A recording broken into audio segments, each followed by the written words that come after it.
তারপরে আমি গিয়ে শুয়ে পড়ছি। দরজা কিন্তু আমি লাগাই নাই, শুধু একটু মিশায় রাখছিলাম। তারপরে আর কি দেখি যে আমার ঘুম ধরে গেছে। তারপর আমি সেভাবে শুয়ে ঘুমিয়ে গেছি। ঘুমিয়ে যাওয়ার পর যখন আমি উঠলাম তখন দেখি যে আমার কাপড়ের জায়গায় কাপড় নাই, মানে বিছানা এলোমেলো। আমার কীরকম যেন একটা ঝটকা লেগে গেল। তারপর ও আমাকে ভিডিও দেখালো। তারপর আমাকে বলল যদি আমি ওনাকে 1 কোটি টাকা দেই তাহলে সে ভিডিও ডিলিট করে দেবে আর আমার স্বামীকে কিছু বলবে না। তখন আমি চিন্তা ভাবনা করলাম, আমার স্বামী তো আমাকে ওভার ভালোবাসে, যদি আমি ওনাকে বলে দেই তাহলে তো তার মনে কষ্ট পাবে, আর ছেলে যে কী হবে সেটা তো আমি জানি না, তাহলে তো ওর পরিবার তো না খেয়ে মরবে। তারপর আমি এক কাজ করলাম, উনি আমাকে ব্ল্যাকমেল করতে করতে করতে করতে প্রায় 50 লাখ টাকার মতো ওনাকে আমি দিয়ে দিয়েছি। পরবর্তী আমার কাছে আর কিছু নাই, আমি ওনাকে দিতে পারি নাই।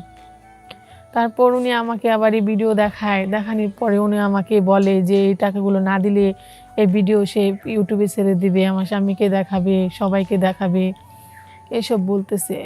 পরে আমি বলছি যে টাকা কিছু কমাও, আমি এত টাকা কোথা থেকে দেবো, আমি তোমাকে প্রায় 50 লাখ দিয়ে দিছি, আর কোথা থেকে আমি টাকাগুলো দিব। তারপর সে যখনই 2 লাখ কমায় তখন আমাকে বলে যে আমার সাথে আবার শারীরিক সম্পর্ক করো, তাহলে তোমার টাকা কিছু কমবে। তারপর আমি বাধ্যতামূলক আবারই তার শারীরিক সম্পর্কে জড়িয়ে যায়। আসসালামু আলাইকুম, হ্যালো গাইস, কেমন আছেন? আশা করি ভালো আছেন। আমিও ভালো আছি আপনাদের দোয়ায়। কিছুদিন আগে হয়তো আমি একটু সমস্যা ছিলাম, যে এই সমস্যাগুলো আজকে বলার জন্য আমি ক্যামেরার সামনে সরাসরি আপনাদের সামনে চলে আসছি। তার আগে আমি আমার পরিচয়টুকু দিয়ে নিচ্ছি, কারণ আমার নাম হচ্ছে পাখি, বাড়ি হচ্ছে ময়মনসিংহ। আমার স্বামী হচ্ছে একজন শিল্পপতি। আমি যেটা বলতে চাইছিলাম আপনাদেরকে, আমার স্বামীর প্রায় অনেক ব্যবসা বাণিজ্য অনেক কিছুই আছে। শিল্পপতি মানুষ, বুঝেনি তো, সব কিছু তার বোঝানোর প্রয়োজন মনে হয় না। আমি বাসায় কিন্তু একাই, আমার কোনো সন্তান নেই, প্রায় আমার শ্বশুর শাশুড়িও নেই। আমার স্বামী কিন্তু এতিম একজন লোক। তারপর আমার স্বামী কিন্তু আমাকে খুবই ভালোবাসে, এটা অবার ভালোবাসা যেটাকে বলা হয়। ও আমার জন্য তার জীবনটাও দিতে পারে। তারপর আমার বাসায় কিন্তু কর্মচারীও আছে, গেটে দারোয়ানও আছে, গাড়ি চালানোর জন্য ড্রাইভারও আছে, সব কিছুই আছে। আপনাদের দোয়ায় আল্লাহ পাক আমাকে দিছেন। তারপর একদিন আমি যেটা বলার জন্য ক্যামেরার সামনে আসছি, আমি আপনাদেরকে বলতেছি, আপনার মনোযোগ দিয়ে আমার কথাগুলো বোঝার চেষ্টা করবেন, অনুরোধ রইল আপনাদের প্রতি আমার। আমি একদিন, আমার শরীরটা খারাপ লাগছিল, আমি আমার বাড়ির কাজের ছেলে ছিল, ওই ছেলেকে ডাক দিলাম যে একটু আমার কাছে আসো তো। উনি আমার কাছে আসছিল। আসার পরে ওনাকে আমি কিছু বাজারের কথা জিজ্ঞেস করছিলাম, যে বাজার করছো? পরে উনি বলতেছে যে আপা, আমি তো বাজার আনছি, তাহলে আপনার জন্য একটা জিনিস নিয়ে আসছি, যদি ছোটো ভাই হিসেবে কোনো কিছু মনে না করেন তাহলে এই জিনিসটা খাবেন। আমি বলছিলাম যে কী আনছো তুমি আমার জন্য? পরে বলতেছে বাজারে গেছিলাম, মনে করছিলাম যে বাজারে যেহেতু গেছি, আমার তো বড় বোন নাই, তাহলে আপনাকে তো আমি বড় বোনের মতো দেখি, তাহলে আপনি এক কাজ করেন, আপনার জন্য আমি এই কুকটা নিয়ে আসছি, এটা খেয়ে ফেলেন। তারপর আমি ভাবলাম যে ওরা তো গরিব মানুষ, যেহেতু বলতেছে বোনের ধাবি দিছে আমার কাছে, তাহলে ও তো আমার ছোটো ভাইয়ের মতোই। তারপরে আমি কোনো কিছু না ভাবা আমি বললাম, ও আবার বলতেছে যে আপু আপনি কি খাবেন নাকি না আমাকে হেলা করলেন। হেলা করার কথা বলে সে কান্না করে দিল। তখন আমি বললাম রাখো পাগল, আমি খাবোই, তুমি কি আনছো এটা আমাকে আগে বলো, বাজার কি সব কমপ্লিট করছো? বলতেছে হ্যাঁ, আমি সব কিছু নিয়ে আসছি।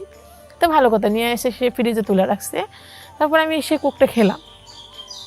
কুকটা খাওয়ার পরে আমার মাথাটা ঝিমঝিম লাগা শুরু করলো, ঝিমঝিম, বুঝলাম না, এই অসময় ঘুম।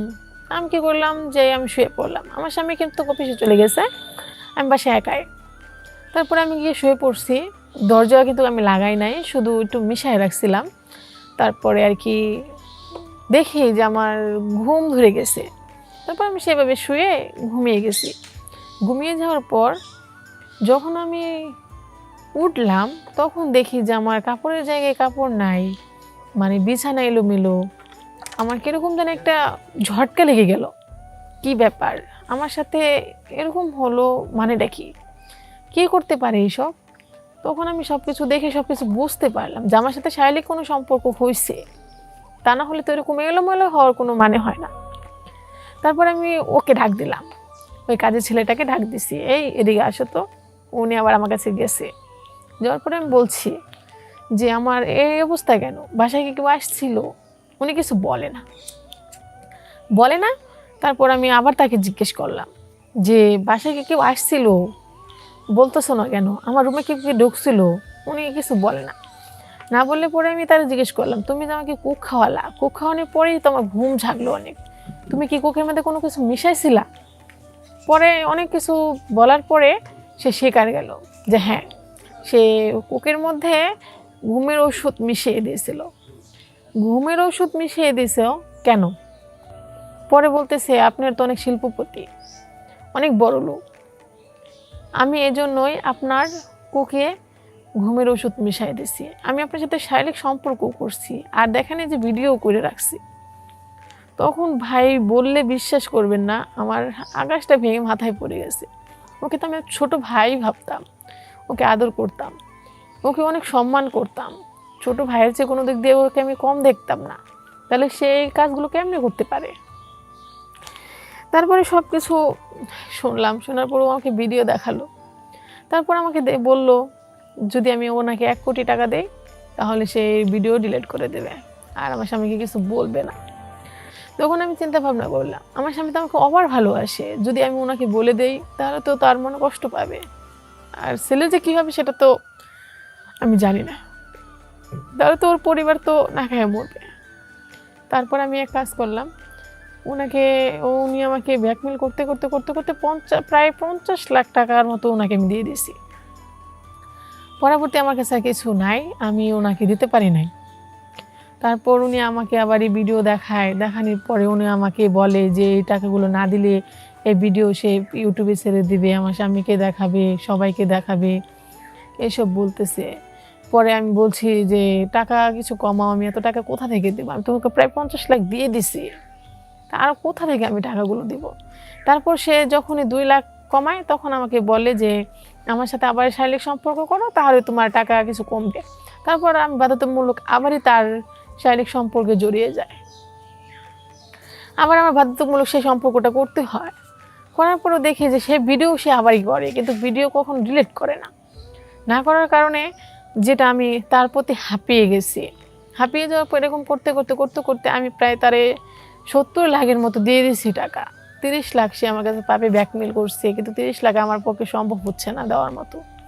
আমি আমার স্বামীর কাছে যা কিছু নেই সব কিছু তাই দিয়ে দিই, কিন্তু আমার স্বামী আমার কাছে হিসাব চায়। আমি যখন কান্না করি তখন সে আমাকে অনেক ভালোবাসে বললা সে আমার কোনো প্রশ্ন করে না যে আমি টাকাগুলো কি করছি।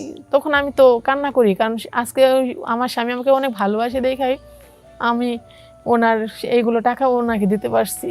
আর যদি আমাকে সে ভালো না বাসতো তাহলে কিন্তু আমি একটা পরিস্থিতির শিকারে পড়ে কিন্তু আমার আত্মহত্যা ছাড়া কোনো পথে থাকতো না। তারপরে ওই ছেলেটার অসুখ হয়ে গেল, বড় একটা ক্যান্সারে সে আক্রান্ত হইল, হাসপাতালে গেল, সেখান থেকে সে আমাকে ফোন দিয়ে তাকে টাকা দিতাম। পরে টাকার অভাবে চিকিৎসা করার, তারপর আমার কাছে টাকা নাই, ওনাকে দেওয়ার মতো আমার কাছে কিছু ছিল না। তারপরে সে টাকার অভাবে, চিকিৎসার অভাবে ওই রোগে মারা গেল। মারা যাওয়ার পর ওই সব কিছু তো শেষ হয়ে গেল, কিন্তু এখন আমি আমার স্বামীর সংসারে খুব ভালো আছি, স্বামী নিয়েও খুব ভালো আছি। কিন্তু আমার একটা অনুরোধ, বাসার কাজের লোকেদের আমি একটা অনুরোধ করছি, সব বড় লোক কিন্তু এক না, সবাই কিন্তু খারাপ না, কিন্তু কিছু কিছু মানুষ আছেন যে খারাপ, তাদের ওরা খারাপ দেখে যে সব মালিকরা খারাপ তা কিন্তু না। তোমাদেরকে আমি অনুরোধ করছি, কাউকে কোনো দিন ব্ল্যাকমেল করে নিজের স্বার্থ বজায় না রাখা, নিজের স্বার্থ নেওয়ার মনে করো না, কারণ উপরে একজন আছে, সে কিন্তু সব কিছুই দেখে। তুমি যে আমার কাছ থেকে 70 লাখ নিছো, হয়তো তোমার দেওয়া অনেক কষ্ট হয়েছে, কিন্তু শেষে তোমার অনেকটা বড় একটা রোগ হয়েছে, বিনা চিকিৎসায় তোমার মরতে হয়েছে, তাই এই টাকা নিয়ে তুমি কি করছিলা? শেষ পর্যন্ত তুমি চিকিৎসাই করতে পারো নাই। কিন্তু সেটার জন্য আমি বলতেছি, সবাইকেই বলি তোমরা কখনো এরকম অন্যায় করো না, আর আমার মতো বিপদে ফেলায়ও না।